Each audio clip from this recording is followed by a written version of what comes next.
Le 20 décembre 2022, le lanceur Vega C a raté sa seconde mission et s'est écrasé au sol avec des missiles d'observation à son bord. Un échec retentissant, d'autant qu'il ne s'agit pas du premier pour le lanceur léger, mais du troisième en seulement 4 ans. Cet échec ravive les discussions autour de la souveraineté des lanceurs et les conclusions de l'enquête rendue le 3 mars dernier attisent les flammes. Alors pour en parler, nous avons avec nous en plateau Antoine Meunier, journaliste scientifique spécialisé dans l'espace. Bonjour Antoine. Bonjour Cécilia. Bienvenue sur le plateau de Smart Space et à distance Marie-Ange Sangui, rédactrice en chef d'Espace et Exploration. Bonjour Marie-Ange. Bonjour Cécilia. Bienvenue dans cette émission. Alors, au siège de l'Agence spatiale européenne vendredi dernier, la commission d'enquête en charge du crash du lanceur Vega C a rendu ses conclusions.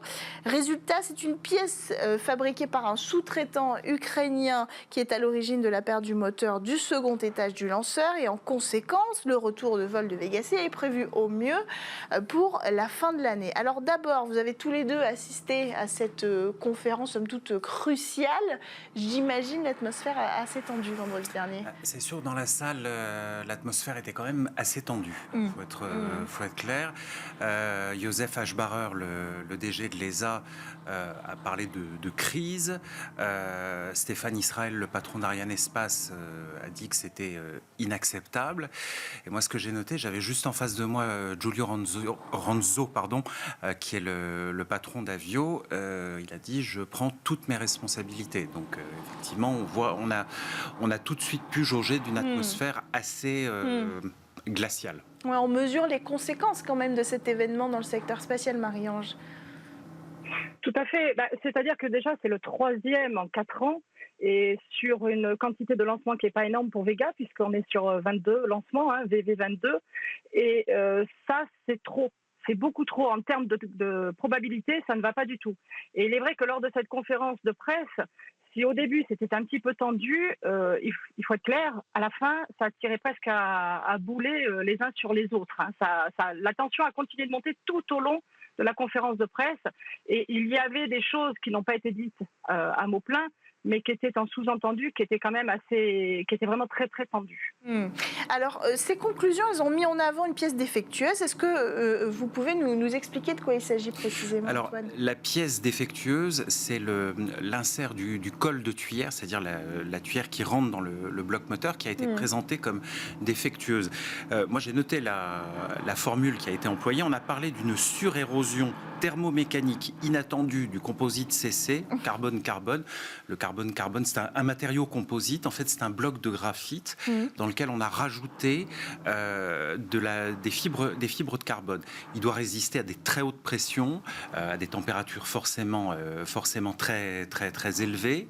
Et là, force est de constater que ça n'a pas été le cas. En fait, pour faire plus simple, il y a eu un manque d'homogénéité de la pièce qui est intervenu et qui a entraîné ensuite la baisse de pression et puis au final la perte du lanceur et de la charge utile. Donc si je comprends bien, c'était quand même une pièce cruciale en fait. Est-ce que ça peut arriver, Marie-Ange, que en général, s'il y a un défaut, c'est sur ce genre de pièce ? C'est une pièce qui est cruciale dans le sens où il faut imaginer qu'il y a une pression énorme au moment du décollage, puisque tout passe par cet endroit-là. Et si la pièce n'est pas parfaitement résistante, la pression, on monte à 3000 degrés quand même. Donc cette pièce, elle va s'éroder, elle va partir en petits morceaux. Et là, à ce moment-là, si vous n'avez plus ce goulet d'étranglement, ça se dilate et vous avez une perte de pression. C'est une pièce qui est primordiale, mais vous savez, ça peut arriver. C'est comme dans tout. Par exemple, quand on regarde dans la plomberie, les pièces qui sont en cuivre, il peut y avoir un défaut sur une pièce. Malgré tous les tests, on peut avoir un défaut sur une pièce. Et là, c'est l'homogénéité, c'est-à-dire qu'il y avait des tests qui avaient été faits sur un certain nombre de choses, avec par exemple de la tomographie, c'est une radiographie, pour vérifier s'il n'y a pas de gros défauts. Mais ça ne vérifie pas l'homogénéité du matériau lui-même. Et c'est là qu'il y a eu ce problème. Alors, ce qu'on apprend avec ce rapport, c'est que cette pièce, elle était de fabrication ukrainienne.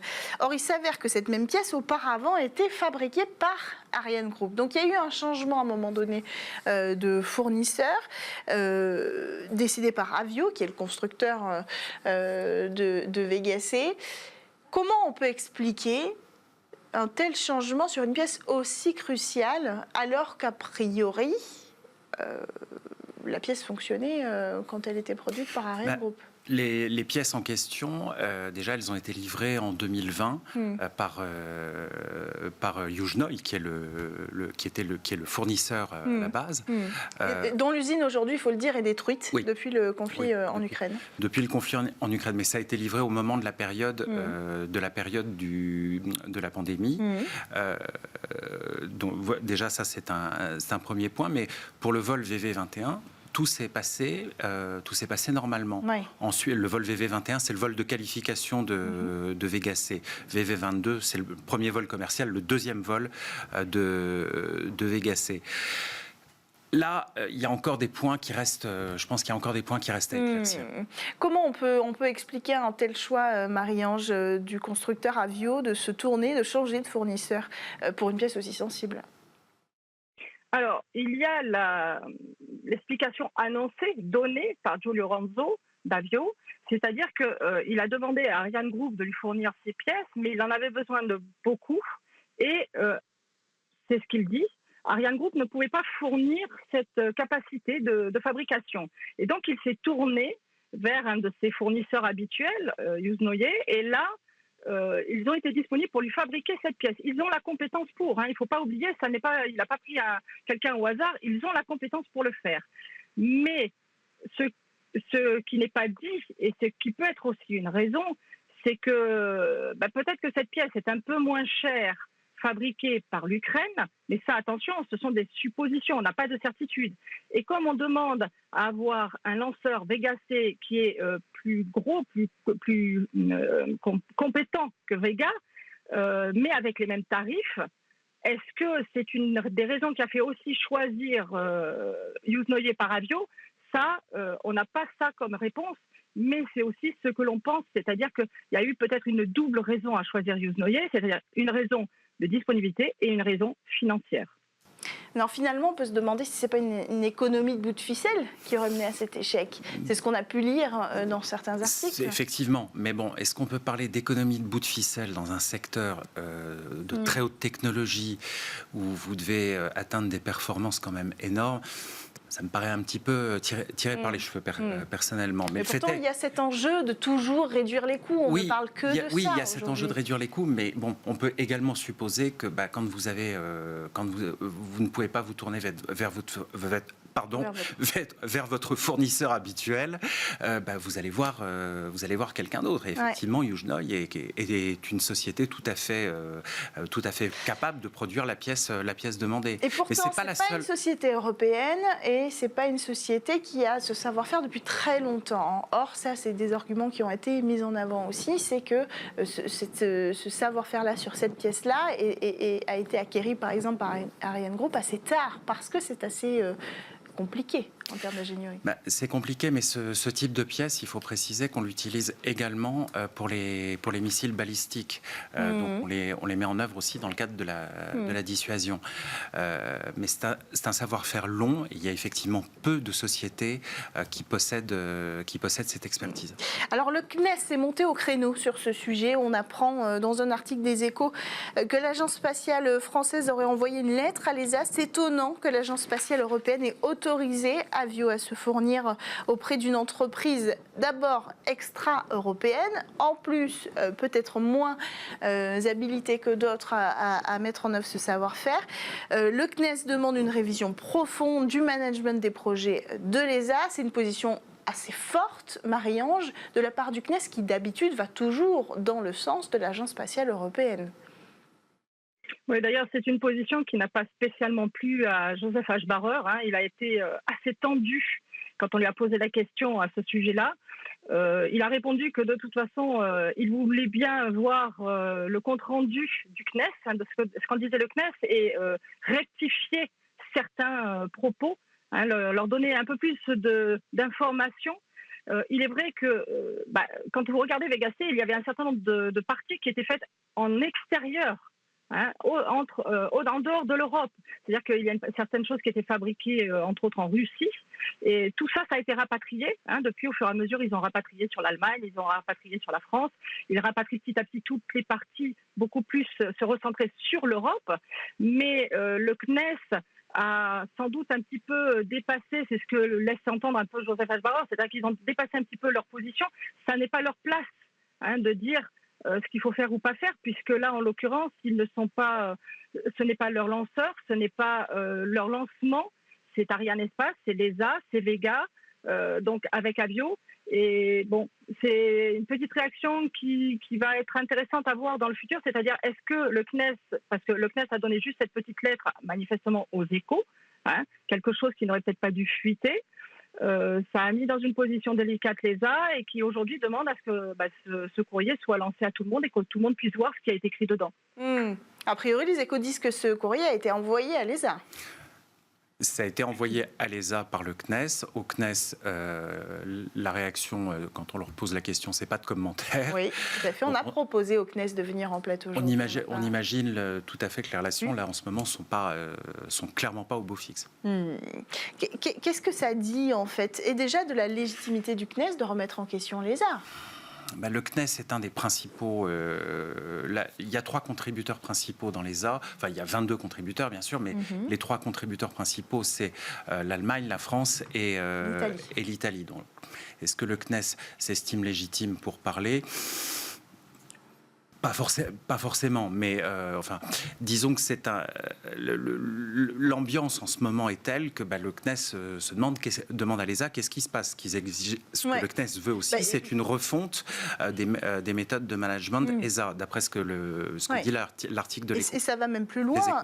Il est cité ici. En général, le CNES soutient toutes les recommandations issues d'une enquête technique et en accepte les conclusions, mais dans ce cas, le CNES considère que l'enquête n'est pas assez approfondie. Ça veut dire qu'on remet en question même le comité qui a mené l'enquête. On remet en question tout et on remet en question jusqu'aux méthodes de management des grands projets ESA. Donc ça veut dire que quelque part la situation est quand même assez sérieuse.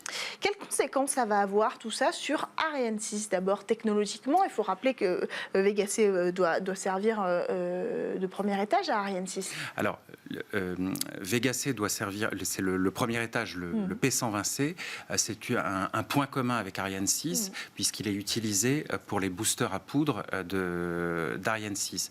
Donc cette partie-là fonctionne, il n'y a pas de problème. C'est le deuxième étage qui a posé problème. Donc sur Ariane 6, a priori, pas de souci. C'est vraiment au niveau de Vega que les questions se posent. Il va falloir repasser par une requalification de l'étage Z40 qui a posé problème, avec un nouvel insert de tuyère fourni cette fois-ci par Ariane Group. Donc on rebasculerait officiellement sur Ariane Group. Là, a priori, c'est ce qui se présente.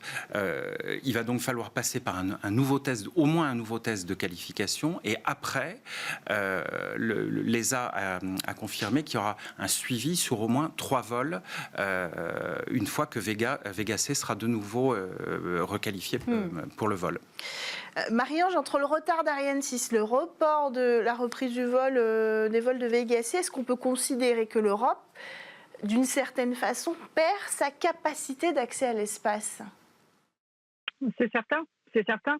Ça fait quelque temps qu'on le dit. Déjà, avec le Ariane 5 va se terminer, puisque l'avant-dernier vol est prévu au mois d'avril, le dernier au mois de juin.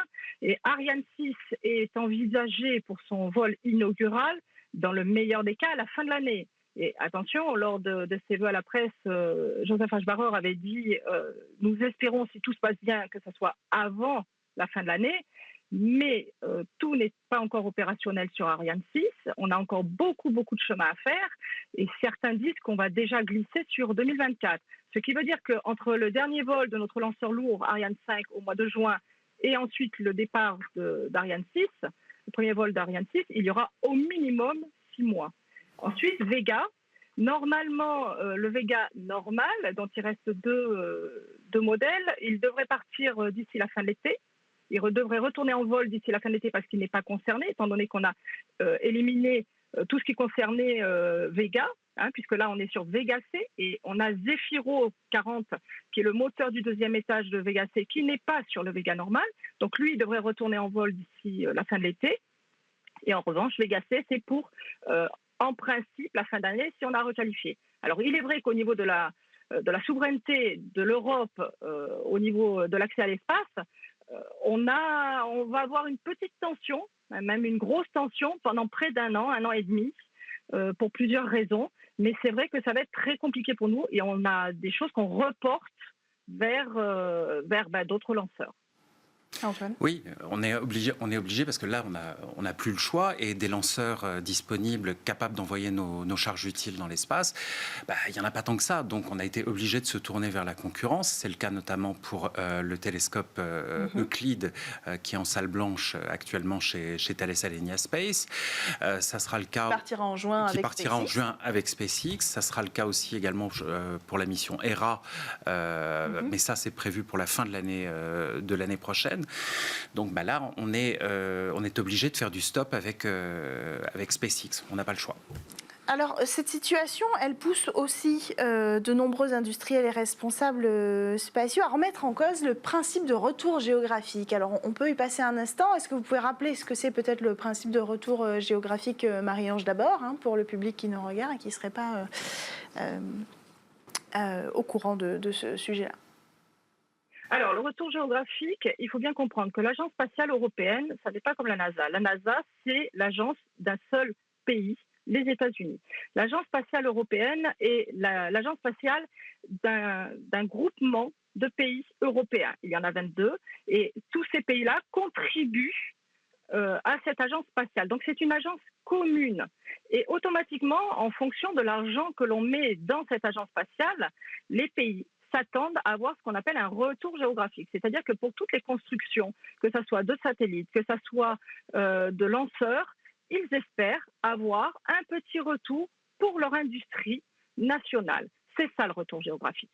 Alors, c'est quelque chose qui est très bien sur le papier, mais qui, dans les faits, est extrêmement compliqué. Parce que ça veut dire que, par exemple, un lanceur comme Ariane 5, Ariane 6, vous avez des morceaux qui sont fabriqués un petit peu partout en Europe, qu'il faut réunir, intégrer à un endroit, et ensuite récupérer d'autres morceaux qui ont été intégrés à un autre endroit, et ensuite tout transporter et envoyer à Kourou, en Guyane, pour pouvoir finaliser le lanceur. Et c'est là qu'est le souci, c'est que ça prend du temps, c'est de l'argent supplémentaire, et puis ce sont des risques aussi, puisque chaque fabricant, chaque industriel est censé fournir la pièce parfaitement comme il faut. Et on ne va pas les tester si ce qu'ils ont fait est bien, on leur fait confiance.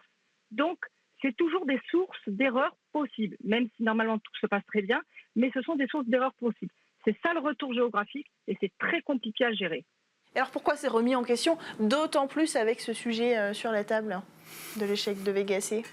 C'est remis en question parce que visiblement le fournisseur n'a pas été à même de fournir quelque chose qui soit suffisamment fiable. Et puis sont aussi des questions politiques. Il faut savoir qu'en Allemagne, il y a une compétition dans les petits lanceurs. L'Italie veut faire de Vega un lanceur qui soit de plus en plus puissant. Ouais. Vega, c'était la version de base. Elle pouvait lancer 1,5 tonne vers l'orbite polaire. Vega C devait lancer un petit peu plus. C'était de mémoire, je crois, 2,3 tonnes, quelque chose comme ça. Et puis, à terme, on prévoit de faire encore mieux avec Vega E, qui est attendu pour 2026. Mais il est évident que compte tenu des enjeux qu'il y a et compte tenu du fait qu'aujourd'hui, Vega C ne fonctionne pas, parler de Vega E paraît aujourd'hui totalement hors de propos. Donc là, il y a beaucoup de choses qui doivent être remises en question. Les industriels aussi remettent le sujet sur la table, et ce sera notre sujet de conclusion. Il y a quand même un grand perdant dans cette histoire, c'est Airbus, qui avait envoyé dans Vega C ses satellites pour sa pléiade d'observation de la Terre NEO, qui estime sa perte à quasiment 1 milliard d'euros. Ça a déjà d'ailleurs pesé lourd sur son bilan annuel dévoilé il y a quelques semaines. Est-ce que l'Europe risque de se mettre à dos ces acteurs historiques ? Non. Non, parce honnêtement, il n'y en a pas d'autres. Voilà, ce sont des acteurs historiques, que ça soit Airbus, Defence and Space ou que ça soit Thales Alenia Space. Au niveau de la fabrication des satellites, ce sont les meilleurs.